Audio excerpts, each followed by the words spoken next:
Ortep, mais de 50 anos de experiência em controle de ponto, controle de acesso e segurança eletrônica. E Prefeitura de Belo Horizonte. Acesse pbh.gov.br e conheça nossos serviços. Olá, boa noite, bem-vindos ao JA. Vamos aos destaques desta segunda-feira, 24 de junho. Mulher é bombardeada com comentários depois de postar foto na internet. A advogada diz que ela foi vítima de injúria, crime cada vez mais comum nas redes sociais. Mãe de menina sequestrada pelo pai e levada para a Nigéria desabafa depois de 5 meses longe da filha. Homem surta e tenta levar a viatura do Corpo de Bombeiros. E mais, baleiros estão proibidos nas portas das escolas de Minas.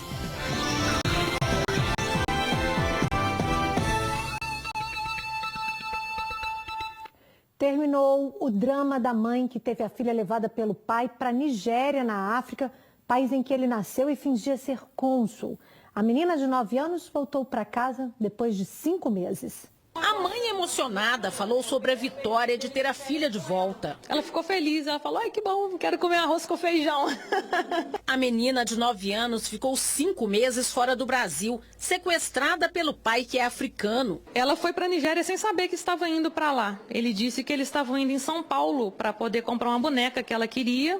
E quando ela estava dentro do avião que ela soube que estava indo para a Nigéria. Michael Akinruli e Laurimar Pires Ferreira tinham guarda compartilhada da filha. O pai aproveitou o período de férias, quando estava com a criança, para levar a menina para a África, sem o consentimento da mãe. O homem que se passava por cônsul da Nigéria no Brasil viajou no mês de janeiro para o país nativo dele com a filha e não retornou no prazo estipulado pela justiça. De lá foi que ele informou a mãe da menina que não pretendia voltar. O alerta vermelho emitido pela Interpol logo após um mandado de prisão preventiva ser expedido pela justiça brasileira foi que possibilitou a prisão do nigeriano e o retorno de mãe e filha para o país nativo. O drama de mãe e filha só terminou quando a justiça brasileira deu a guarda de forma liminar apenas para a mãe, reconhecendo os crimes cometidos pelo pai. Foi aí que a ordem de prisão foi emitida por subtração de incapaz, falsidade ideológica e desobediência. Falta o crime aqui no Brasil, falta o crime de sequestro internacional, que tem previsão pela Convenção de Haia, que já existe aqui no Brasil, mas que ela tem os aspectos civis e não tem os aspectos penais ainda na legislação brasileira. Então, é algo que a gente precisa avançar, inclusive. E a própria Convenção de Haia, ela especifica que, como se trata de criança, né, esses procedimentos, tudo precisa acontecer da forma mais célere possível.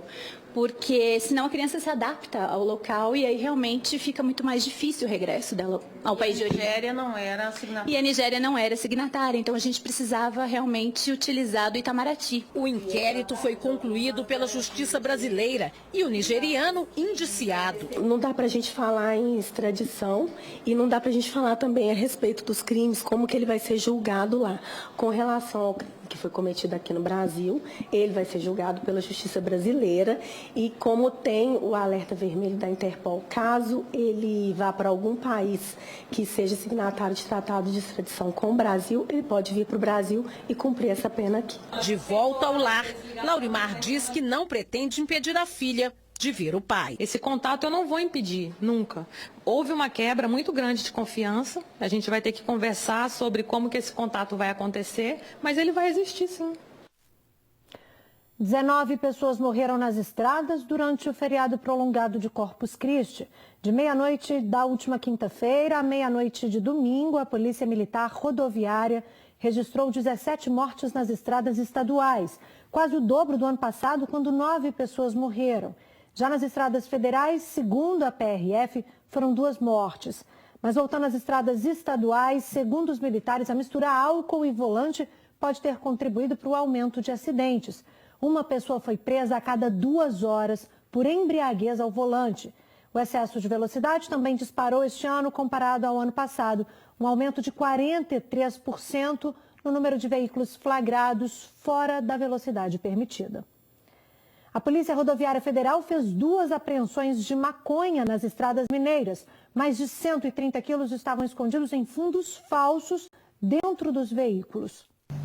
A primeira apreensão foi na madrugada de sábado. Policiais abordaram uma Saveiro. O motorista ficou nervoso com a situação e, durante buscas no veículo, os policiais encontraram cerca de 100 quilos de maconha. O motorista disse que pegou a droga em Nova Serrana e levaria para o Espírito Santo. Ele foi preso. A segunda apreensão foi horas mais tarde, ainda na BR-262, em Florestal.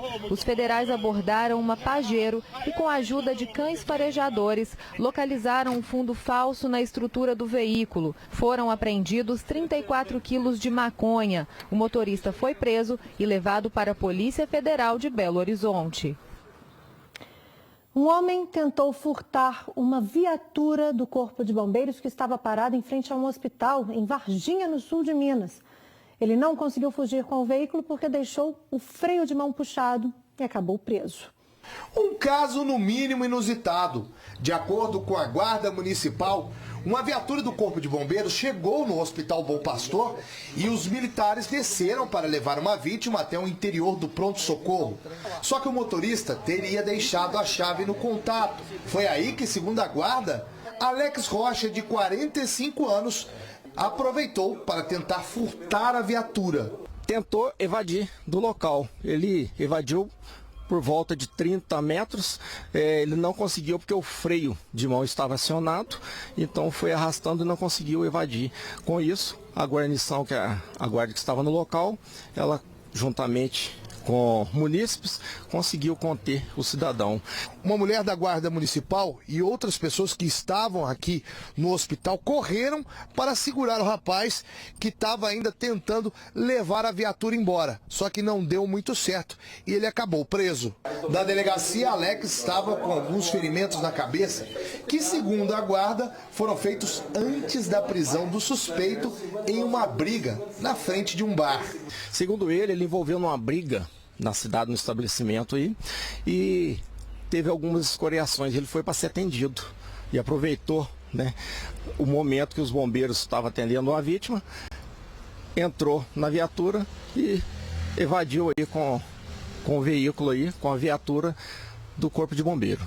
Em conversa com a nossa equipe, o homem disse que tem problemas psicológicos e que surtou. Eu apanhei muito antes, eu já fiz 2 exames de sanidade mental em BH, não sei como é que saiu o exame. Eu não sou bem, eu tenho distúrbios, transtorno bipolar, eu tenho uns transtornos, eu surto, de uma hora para outra eu faço coisa e depois eu não lembro. Tem problema na cabeça? Tem problema assim, psiquiatra. Um jovem confessou ter matado um motorista de táxi em Divinópolis em fevereiro deste ano. Ele vai responder por latrocínio. Se arrepende? Sim. O que você teria para dizer para a família desse taxista? Me perdoa. É o mínimo, né, que eu posso fazer. Mesmo pedindo perdão, o jovem de 19 anos se mantém frio. O que você lembra daquele dia? Quase nada. Natanael Zeferino Saldanha confessou para a Polícia Civil ter matado Paulo Rodrigues da Silva, de 40 anos, no dia 2 de fevereiro deste ano, no bairro Campina Verde, em Divinópolis. Ele foi preso com mandado de prisão temporária. Natanael já tinha se apresentado no dia 18 de junho, quando foi ouvido e liberado por ter passado o período de flagrante. Segundo o delegado, o jovem só procurou a delegacia depois que estas imagens foram divulgadas pela imprensa neste mês, quando a Polícia Civil fez a reconstituição de como o suspeito teria matado o taxista. Ele apresentou a mesma versão da semana passada. Ele confessou a autoria do crime que efetuou o golpe na vítima, de faca. Até então, Natanael não tinha passagem pela polícia. Agora ele vai responder por latrocínio, que é roubo seguido de morte. A pena varia de 20 a 30 anos de prisão. Ele vai responder às investigações preso e, em seguida, o procedimento ainda essa semana será encaminhado ao Poder Judiciário para que lá sejam tomadas as demais providências. Natanael vai aguardar a decisão da Justiça no presídio Floramar. Como se trata de uma investigação complexa em que há oitiva de testemunhas e outras diligências ainda a ser realizadas, nós entendemos que a prisão dele nesse momento seria essencial para o decorrer das investigações e para a perfeita conclusão da investigação. A Polícia Militar procura por um homem que assaltou uma mercearia neste fim de semana em Divinópolis, no centro-oeste do estado. A dona da mercearia está arrumando algumas coisas quando o homem chega apontando o revólver para ela. Uma criança aparece nas imagens e o bandido continua apontando a arma. O criminoso exige que a mulher vá até o caixa e pegue todo o dinheiro. Ele faz ameaças e alguns segundos depois sai do estabelecimento. Segundo a Polícia Militar, ele roubou R$300. E em Varginha, no sul do estado, um jovem foi preso depois de tentar furtar uma casa. Ele chegou a levar alguns objetos, joias, eletrônicos, mas tentou levar o carro e não conseguiu abrir o portão da garagem. Pedro Henrique, de 19 anos, mais conhecido como Linguiça, foi preso novamente pela Polícia Militar. Ele teria furtado esta casa, que fica no bairro Santana. Os proprietários da casa estariam viajando para o estado do Rio de Janeiro e efetuado o furto. Ainda segundo a Polícia Militar, não satisfeito em levar os objetos que ele encontrou no interior da casa, o bandido ainda quis levar o carro que estava na garagem. Ele encontrou a chave do veículo no interior da residência. Pegou diversos objetos, colocou no porta-malas e no banco de trás desse carro. Só que quando ele foi abrir o portão eletrônico, ele não conseguia utilizar direito o controle remoto. E por isso desistiu de levar o carro e levou apenas os objetos que ele conseguia carregar. E de acordo com a PM, foi com base em informações de moradores que a polícia conseguiu chegar até o suspeito. Vizinhos avistaram ele com a televisão e fizeram a denúncia anônima, onde a gente chegou no local, ele entregou o material, confessou o crime, sendo o material furtado, restabelecido e entregue à Polícia Civil para posteriormente ser entregue à vítima. Os militares recuperaram uma TV, um pau de selfie, carregador de celular, relógio e joias que foram levadas da casa. A PM recomenda aos moradores que forem ficar fora de casa por muitos dias que deixem vizinhos avisados e que tomem outras medidas para se proteger de criminosos. Avisar os vizinhos que você está viajando, porque o vizinho vai estar ali, se tiver alguma movimentação diferente, vai chamar a atenção dele. É importante deixar as luzes apagadas, que se alguém entrar na sua casa para te furtar, ele vai ter que acender a luz para olhar o que está lá dentro. Então vai chamar a atenção dos vizinhos. Esse vizinho que já sabe que você não está lá, se vê essa movimentação, orienta a polícia. Deixar portas de quarto, portões trancados para dificultar o acesso da pessoa e a circulação. E deixar, de preferência, deixar a chave da casa com alguma pessoa de confiança, para que se precisar de fazer uma averiguação, a Polícia Militar tenha acesso ao interior da residência.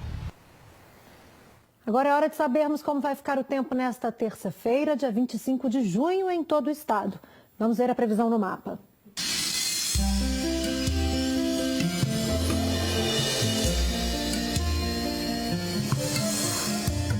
O tempo fica seco na tarde desta terça-feira no norte e no Triângulo Mineiro. O sol aparece entre nuvens na região metropolitana. Nas outras áreas, o céu fica parcialmente nublado, com névoa úmida. Em BH, mínima de 14 e máxima de 27 graus. Em São João del Rei, os termômetros vão dos 11 aos 23. Oscilam dos 12 aos 21 em Comercinho. Ficam entre 6 e 26 graus em Paraguaçu. E em Araxá, mínima de 11 e máxima de 30 graus. Nossa equipe voltou a Brumadinho para ver como está a rotina dos produtores rurais 5 meses depois do rompimento da barragem em janeiro. A tragédia afetou a vida de 21 famílias que viviam da agricultura. O silêncio e o olhar atento são um indicativo do que Soraya está sentindo. O antigo local de trabalho fica nesse loteamento, no Parque da Cachoeira, bem próximo de onde a lama mudou tudo. Os cômodos que eram usados para guardar ferramentas dos produtores rurais estão abandonados. O galpão onde a mercadoria era separada também. As caixas de frutas viraram lixo e os implementos agrícolas que restaram estão jogados. Depois que a tragédia aconteceu, essa é a terceira vez que a Soraya volta nesse local. É triste vir aqui porque o que a gente presenciou aqui, né, não vai esquecer nunca mais. Essa horta era a nossa vida, nós éramos 11 agricultores familiares que dependiam disso aqui para criar seus filhos, entendeu? E hoje nós não temos um ponto para olhar, para saber como vai ser a vida da agricultura em Brumadinho. O rompimento da barragem do Córrego do Feijão em janeiro desse ano, além de tirar vidas, acabou com o ganha-pão de muita gente. A terra, que antes era fértil, hoje não produz mais nada. 21 famílias e produtores rurais foram impactadas diretamente pelo rompimento da barragem da Vale. A produção local abastecia sacolões em Belo Horizonte e toda a região metropolitana. Soraya, que faturava aproximadamente R$5.000 por mês, hoje sobrevive com um salário mínimo. Hoje nós estamos dependendo de um salário mínimo que a Vale está pagando para nós por 12 meses. Em 12 meses ela não resolve a nossa situação. Gabriel nasceu e foi criado na agricultura com os pais. Desde o dia 25 de janeiro, o trator, principal instrumento de trabalho da família, está aqui, sem poder funcionar, né, Gabriel? Sem trabalhar até hoje. A gente tinha comprado esse trator, não tem nem um ano para a gente trabalhar lá. E nem trabalhou direito, né? Enquanto isso, os boletos estão vencidos e as dívidas só aumentam. Está só aumentando, né? Não tem como pagar, porque está dando um salário aí que um salário não dá para a gente viver. A gente ganhava muito mais e quando você ganha muito mais, a dívida também é maior, né? Se a zona rural está ruim, o comércio da cidade aos poucos volta ao normal. Os empresários contam que depois que a Vale indenizou algumas famílias, o dinheiro voltou a circular na cidade. Mas eles têm medo do que possa acontecer no futuro. Olha, que deu uma melhorada no movimento pra gente, né? Que estava meio caidinho. Só que agora já está voltando a cair um pouquinho, depois que passou essa primeira remessa de dia da Vale. Nosso medo é depois que passar esse intervalo de um ano, como que vai ficar a situação da cidade, entendeu? Daqui a pouco vocês vão ver que os baleiros não vão mais poder vender guloseimas nas portas das escolas de Minas. Já, não saia daí. De comentários maldosos, depois de postar uma foto na internet, acabou recebendo a ajuda de pessoas que se comoveram com a história dela. Uma advogada explica que o crime de injúria está cada vez mais comum nas redes sociais.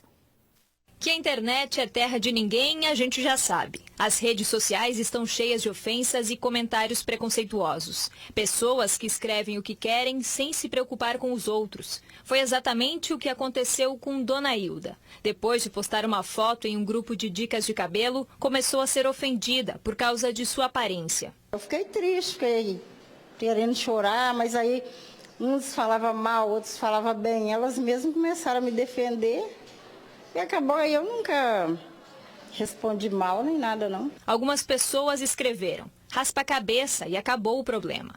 Neste outro comentário, uma mulher diz, está usando muito shampoo de laranja, pois o cabelo está um bagaço. Segundo esta psicóloga, as pessoas que escrevem este tipo de conteúdo se sentem seguras na internet. O problema é que não se dão conta que isso pode causar uma série de danos para a vítima. Cai a autoestima dela, né? A gente tem quadros aí de ansiedade, depressão, né? Então, problemas com a própria autoimagem mesmo. Ela começa a questionar se ela é boa o suficiente, se ela é bonita o suficiente, se ela está dentro do que a sociedade espera, é aquele famoso padrão, né? Da sociedade e tal. Com essa interação nas redes sociais cada vez maior, cresce também o número de crimes cometidos. Segundo a Conferência das Nações Unidas sobre Comércio e Desenvolvimento, o número de denúncias por ano subiu cerca de 50%. Além desse dano moral, isso é na esfera civil, né? Aquela justiça em que uma pessoa litiga, briga com a outra, existe a esfera penal, que é a do crime. Então, o caso dela também configura um crime, que é o crime de injúria. Injúria são os adjetivos pejorativos, os xingamentos que a pessoa sofre e que causam a ela, né, uma sensação ruim, um mal-estar, um desconforto. A pessoa tem que ir à delegacia de polícia e dar início àquela ação penal, né, através então de uma queixa de ocorrência daquele crime. Mas depois dos comentários ofensivos e humilhantes que a Dona Hilda sofreu nas redes sociais, surgiu uma corrente do bem. Tudo começou quando a Jane e a Iracema, que trabalham nesse salão de beleza, resolveram proporcionar para ela uma transformação. E essa corrente não parou por aí. Fizemos uma corrente do bem para ajudar a dona Hilda, né, na aparência dela, levantar a autoestima dela, porque muitas pessoas hoje em dia só sabem criticar as pessoas, não sabem dar a mão, levantar. Eu achei que era até mentira.